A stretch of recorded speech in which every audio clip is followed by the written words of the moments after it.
Generally హైదరాబాద్లో మనం west హైదరాబాద్ని అండ్ సౌత్ హైదరాబాద్ని కంపారిజన్ చేసుకున్నప్పుడు వెస్ట్ హైదరాబాద్లో మనకి ఆల్రెడీ నియోపోలిస్ ఏరియా కానీ మనకి గచ్చిబౌలి కానీ నానక్రామ కూడా ఫైనాన్షియల్ డిస్ట్రిక్ట్ అంతా కూడా హై రైజ్డ్ బిల్డింగ్స్తోనే అంతా కూడా కవర్ అవడం జరిగింది. వెరీ క్రౌడెడ్గా వెరీ కాంక్రీట్ జంగిల్స్ లాగా అవడం జరిగింది.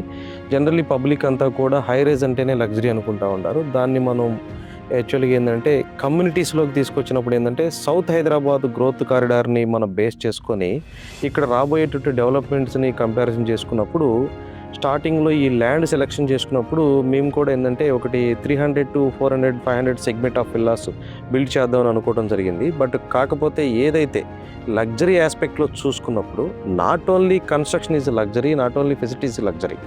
మాకు ఎంటైర్ ఆపోజిట్లో నిరూప్కి నాకు డిస్కషన్ అయినప్పుడు ఇక్కడ రెగ్యులర్ గేటెడ్ కమ్యూనిటీ కాదు, ఒక డిఫరెంట్గా ఒక ఎలైట్ కమ్యూనిటీని మనం ఎస్టాబ్లిష్ చేద్దామని నిరూప్ ఎక్స్ప్రెస్ చేయడం జరిగింది. సేమ్ థింగ్ నేను కూడా దానికంటే ఓకే చెప్పడం జరిగింది. మాకు ఆపోజిట్లో ఏదైతే 450 acres ఫారెస్ట్ ఏదైతే ఉందో same thing this much of lung స్పేస్ని దిస్ కైండ్ ఆఫ్ ఫారెస్ట్ని మనం కంప్లీట్లీ అర్బన్లో అంటే ఏదైతే సిటీ సెంటర్లో మేము క్రియేట్ చేయలేము, ఆల్రెడీ నేచర్లో ఇంక్లూడ్ అవుతూ మాకు ఇక్కడ అరేంజ్ అయ్యి మాకు ఆపోజిట్లో ఇది కలిసి రావడం వల్ల ఏంటంటే మేము కంప్లీట్లీ దీన్ని బిగ్ స్కేల్ ఆఫ్ విల్లాస్కి వెళ్దామని చెప్పి డిసైడ్ చేయడం జరిగింది.